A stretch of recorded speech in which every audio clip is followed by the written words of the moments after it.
was told very explicitly, directly to my face, that our client is the IDF.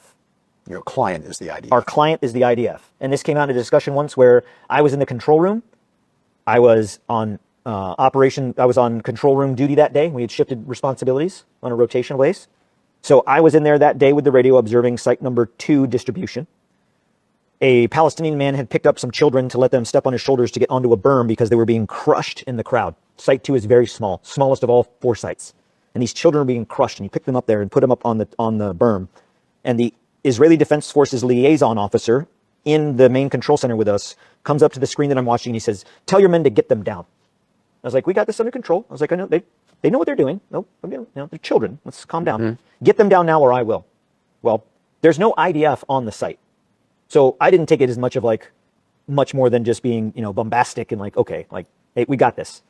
He leaves and goes to his desk in the operations center, and he gets on the radio and he speaks something on the radio. It was in Hebrew. I don't speak Hebrew.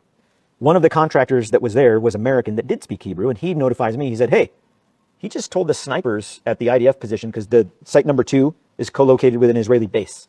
Mm-hmm. He said, "He just told the snipers to take these kids out." I was like, "On the radio?" He's like, "Yeah." This lieutenant colonel then comes back up and he says, "Get them down." And I look at him and I say, "Did you just call on the radio and tell your men to shoot them?" And he said, "I'm going to take care of this if you don't." I said, "You are not going to shoot. You are not going to shoot children. You're also not going to shoot because if your men miss, you're going to hit others. You're not going to shoot." Thank God we didn't come to the conclusion of figuring out whether he would or not, because the children jumped down and ran off of the site. They didn't want to be there.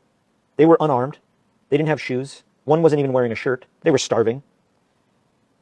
The chief operations officer for Safe Reach Solutions, our higher headquarters, so to speak, in the contract, beckoned me outside with him, and he looked at me in the face and he said, "Never say no to the client."